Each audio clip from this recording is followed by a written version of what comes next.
aš esu Rokas. O aš Ugnė. Mes esame vaikų linijos patarėjų komanda. Šiandien pasikalbėsime su Akvilė Giniota. Akvilė yra lytiškumo ugdymo specialistė. Pasikvietėme jūs, kad galėtume pakalbėti apie keletą svarbių ir jautrių temų. Taigi, lyčių stereotipai tarp berniukų ir mergaičių atrodo šiais laikais be galo banalu ir nuvalkiota. Tačiau turbūt už jų slypi kur kas daugiau. Ir kodėl mes vis dar kartais pasigendam tos lyčių lygybės. Labai sudėtingą problemą užčiuopėme, bet vienas dalykas yra, kad labai daug žmonių netiki, kad yra lyčių nelygybė. Labai daug žmonių galvoja, kad arba A, ji išspręsta, B, čia praeities dalykas, C, kad čia išgalvota problema, jos niekada net ir pernelyg nebuvo. Kitas momentas, dauguma mūsų nesame nuo pačių mažiausių dienų mokinami apie tai, kaip sąmoningai kritiškai vertinti lyčių stereotipus ir visą šią temą. Dėl to, kai užaugam ir pagaliau jau norim spręsti tą problemą, mums reikia labai daug visko išmokti, ko vaikystėje neišmokom. Tai, čia tokia sudėtinga tema ir jeigu tu iš tikrųjų nori spręsti lyčių nelygybės problematiką, reikia įdėti labai daug darbo ir kiekvieną dieną, kiekvienam žmogui šiek tiek stengtis, kad jos būtų mažiau. Ir aš nesu tikra, ar visi nori tiek daug sunkiai dirbti. Tai turbūt galima būtų teigti, kad tarp visų lyčių yra įsipynę daugybė stereotipų. Kokie stereotipai dažniausiai mus paveikia? Nors yra tas toks paketas lyčių stereotipų, ką labiau patiria vaikinai, berniukai, vyrai, mergaitės, merginos, moterys, tačiau tuo pačiu kiekvienas žmogus patiria juos skirtingais kiekiais, skirtingais juos priima, tuo pačiu aplinkoj skirtingus šiek tiek girdi, mato, patiria, jaučia spaudimą. Viena vertus keičiasi laikams keičiantis, bet turbūt ir aš, man 36, jūs minėjot, jums 13-14, vis tiek atpažinsim, kad iš mergaičių labiau tikimasi, kad bus tokios švelnios, paslaugios, nuolankios, kad labai puoštis norės, kad labiau domins visokie, kaip rūpintis kitais žmonėmis ir gražinti aplinką ir nuvalyti mokyklos lentą ir taip toliau. O iš vaikinų tikimasi, kad bus veržlus, sportiškas, niekada nebus jautrus, neverks, o mergaitės kaip tik labai ten verks ir taip toliau. Tokie baziniai, kurie kartais atrodo, kad jau kaip banalu apie šitos stereotipus kalbėti, bet vis tik jie yra gajus, jie yra aktyvūs ir net kai mes galvom, kad taip, čia lyčių stereotipai, čia yra nesąmonė, mes vis tiek jais vadovaujamės galvodami ir apie save, ir apie kitus. Ir kai aš dirbu lytiškumo ugdytoja, įprastai sakau, kad tikslas nėra paneigti ir išvalyti kažkaip aplinką nuo lyčių stereotipų, jie visada egzistuos. Žmonėms jų reikia, nes taip yra paprasčiau mąstyti apie pasaulį, turėti tokias kategorijas. Tai tikslas nėra kažkaip panaikinti juos, tikslas yra įgyti imunitetą, gebėti atpažinti juos ir suprasti, kad jie veikia ir veiks. Tai dabar aš noriu jūsų paklausti apie stereotipus. Ar pritarėt tam, ką pasakiau, kokie dar gajūs stereotipai ir kas labiausiai jūs nervina asmeniškai iš stereotipų pasaulio? Mane daugiausiai paliečia tas, kad berniukų tarpe yra labai populiaru, kad dauguma berniukų mėgsta vieną sportą, galbūt yra labai atletiški. Mano dauguma klasiokų mėgsta krepšinį, futbolą ir yra tiesiog be galo dideli sportininkai. Aš tuo tarpu nesu, manęs nelabai traukia tas sportas ir galbūt čia yra pats didžiausias dalykas, dėl ko aš iš jų išsiskiriu ir tiesiog neinu su jais galbūt taip žaisti krepšinio, kaip kad jie galvoja, kad turėčiau. Pas mane galima sakyti atvirkščiai.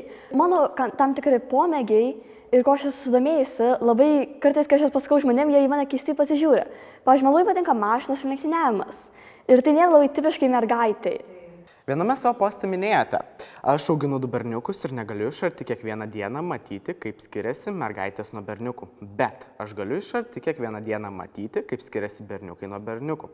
Mums iš karto iškilo klausimus, kas turi būti mergaitiška, kas turi būti berniukiška ir kokios yra ribos tarp mergaitiškumo, o kokios ribos tarp berniukiškumo. Ar jos iš vis yra tos ribos? Neaišku, kas yra berniukiškumas, kas yra mergaitiškumas.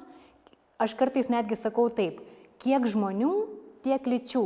Kiekviena moteris arba vyras, kiekvienas žmogus savo lytį supranta ir patiria skirtingai. Ir pavyzdžiui, jeigu aš jūsų paklausčiau, iš kur Pavyzdžiui, iš kur tu žinai, kad tu esi mergaitė? Arba, nes čia manęs neseniai kažkas paklausė, iš kur tu žinai, kad tu esi moteris? Ir aš neįsivaizdavau, ką atsakyti, iš kur aš žinau, man taip sakė, aš žinau, mes esam taip susitarę, bet ir taip kviečiu savęs paklausti ir karts nuo karto galbūt draugų paklausinėti, iš kur tu žinai, kad tu esi savo lyties, išskyrus lytinius organus, bet kas dar be to tave daro tavo lytimi. Tai greičiausiai aš va taip ir gudriai pasiliksiu prie šio atsakymo, kad neaišku, kas yra ir galbūt mes padėtumėm mažinti lyčių stereotipus, jeigu kartais tiesiog drįstume suabejoti tuo, kas yra priprasta.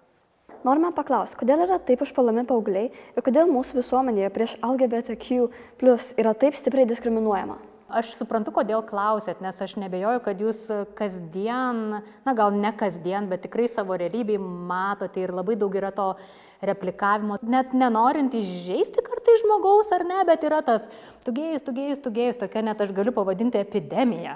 Ir suaugę atrodo net negirdi, ar ne? Niekas nėra taip, kad, jokio prasivardžiavimo, niekas nestabdo. Jeigu pavadintų, atsiprašau už savo leksiką durniumi ar kažkokiu kitu įžeidžiu žodžiu, tai gali būti suaugęs sustabdo, ar ne, patyčios, negalima, stop.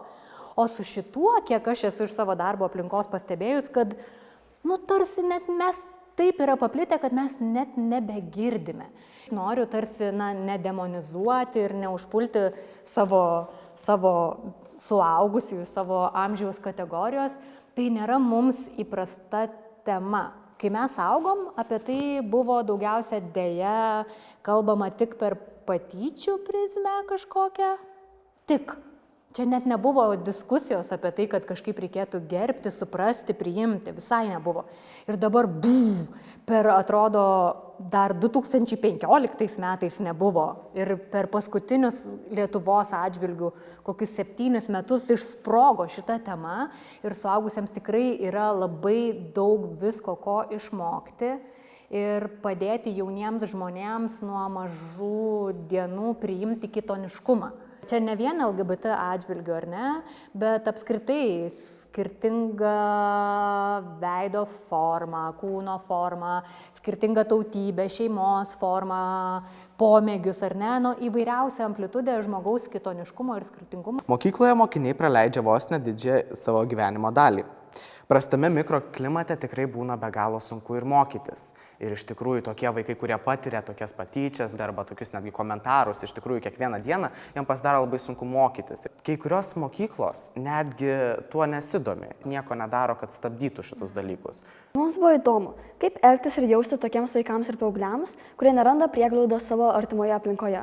Vaikas, kuris neturi palaikymo nei šeimoje, nei mokykloje ir nėra tikras arba tikra, kaip draugų ratas priims ar nepriims, nes tu į tokį užsispėti didžiulį kampą, neįsivaizduodamas, ar priims žmonės. Nors gali būti, kad priims, ar ne, jeigu pasisakysi, bet ta baimė yra tokia didelė, kad labai sunku pasitikėti kitų palaikymų, kitų geranoriškumu ir tikrai jautiesi labai pažeidžiamas. Dėl to, aš, mano kolegos įprastai rekomenduojame skambinti į vaikų liniją arba jaunimo liniją, rašyti, nes dabar galima ne vien skambinti, galima ir rašyti, ar ne, ieškoti pagalbos, dažniausiai būna mokyklos psichologai, ar ne, į kuriuos galima kreiptis. Būtinai ieškoti pagalbos, su kuo išsikalbėti, atrasti nors vieną žmogų, kuris gali mane išklausyti. Kitas momentas – rašyti dienoraštį, ar ne, rašyti savo pagirimo laiškus, nes pirmiausia, mes turim pradėti mylėti save, kad ir kaip vėlgi tai banaliai skambėtų, bet jeigu nesulaukiam paramos iš kitur, galbūt galima pabandyti save pastiprinti. Ir trečias momentas – internetas, nors jis dažnai yra suprantamas kaip tokia rizikos plotmė paaugliams, nes ten per daug įlendama, ar ne, sunku nusibrėžti ribas, per naktį sėdima ir tos problemos yra rimtos ir svarbios, bet tuo pačiu žmonėms, kurie neranda palaikymo savo artimoje aplinkoje, galima rasti bendruomenę ten, ar ne? Ir nežinau, kiek lietuvių jaunikaičių žiūri Netflixą. Pakankamai, manau, jis yra populiaru. Ten yra fantastiškų serialų, ar ne, įvairių filmų, kur yra LGBT jaunuoliai, paaugliai, vaikai vaizduojami kaip pilnavertiški žmonės, kurie yra priimami savo tėvų, savo bendraklasių, kur čia net nėra kažkas keista, tiesiog žmonės yra įvairūs. Tai maudyti save tokio tipo turinyje, kad kažkaip pamatyti ir patikėti, kad gali būti pasaulis, kuris priima. Tačiau pasižiūrėjus į tą pasaulį, kuris atrodo yra gražus, spalvotas, tada susitinki su realybė, tavo aplinka, kuri vis dėlto kartais būna juodai balta. Tai ir kaip tada jaustis, tada atrodo galbūt netgi dar šiek tiek liūdniau, kai iš tikrųjų čia kiti gyvena tokį nuostabų gyvenimą, jis yra toks nuostabus ir aš grįžtu į realybę, kur aš turiu būti užsidaręs, susikaustęs ir negaliu tiesiog normaliai gyventi. Vienintelis būdas, kaip ištverti, tai gauti adekvačią paramą, pagalbą, nors iš vieno žmogaus, ar ne. Bet tada norėčiau fokusą nukreipti į suaugusius, kurie nepriima šių problemų rimtai, nenori spręsti nei įstatymais, nei mokyklų kultūros keitimu, nes yra labai daug mokyklų, kurios paskelbė save tolerantiškomis. Mes esam tolerantiška, pas mus priimami visi mokiniai, bet tik tą ir te padaro. Paskelbė save tolerantišką, bet nedaro nei vieno veiksmo, kuris kažkaip padėtų suprasti, įsigilinti, ką LGBT bendruomenės mokiniai daro mūsų mokykloje. Kažkodėl mokyklos įsivaizduoja, kad čia yra problema, kuri yra problema, dar dedu į kabutės, išoriai, ne mokykloje, ar ne? Mūsų mokykloje to nėra, bet kažkur kitur gal yra. Kaip jums atrodo, ar mokytojai, mokyklos administracija mato savo LGBT jaunuolius mokyklose? Aš asmeniškai einu į mokyklą, kurioje nėra labai daug pripažįstamų tų LGBT jaunuolių ir paauglių. Aš niekada nemačiau jokių iškabų ar plakatų, kurie parodo jų, suportą tai grupiai ir nieks apie tai net to nekalba. O kaip manote, jeigu būtų mokykloje plakatų, pavyzdžiui, su vaivorykštės vėliava, kad jūs čia esat saugus, ar čia būtų naudinga, ar kaip jums atrodo? Manau, kad tai iš tikrųjų būtų naudinga, kadangi jeigu nėra saugios aplinkos, vaikas pats nieko apie save nesakys, jis tiesiog bus užsidaręs. Ir tada labai yra lengva netgi ir kitiem vaikam iš jų tyčiotis ir sukelti tas patyčias. Labai daug suaugusių politikų teigia, jog jeigu mes jauniems žmonėms, tokiems kaip jūs, ateisime ir kalbėsime apie LGBT, rodysim vėliavas ir kažkaip teigiamai atsiliepsim apie LGBT, kaip apie dar vieną būdą būti žmogumi, kad tada jaunimas užsimanys būti LGBT. Tikrai ne. Tikrai ne? Tikrai ne. Kadangi vis dėlto taip yra gimstama, tiesiog vien todėl, kad vaikam pasakosi apie rasę ir kad negalima diskriminuoti kitų žmonių, tu jų rasės pačių nepakeisi. Tai čia yra lygiai tas pats. Ar reikėtų mokyklose įvesti švietimą apie LGBT+, ir kaip jis eitųsi? Jūs tikrai labai nemažai kalbate su bendraamžiais apie LGBT temas. Taip, jos, manau, šiuo metu yra karštos, galima sakyti. O su mokytojais? Su mokytojais ne. Jeigu tą mes darytumėm ir mokytojai susitiktų su mokiniais, mokiniai galėtų pamokyti mokytojus, mokytojai galėtų tuo pačiu pasidalinti savo išmintim su mokiniais, tai ir būtų pats turbūt vertingiausias dialogas šiuo kultūriniu laikmečiu, kai mes tikrai su šiom karštom temom nusideginam kas antrą dieną. Apie įvairias lytiškumo temas mes tiesiog kalbėtumėmės eigoje skirtingų pamokų.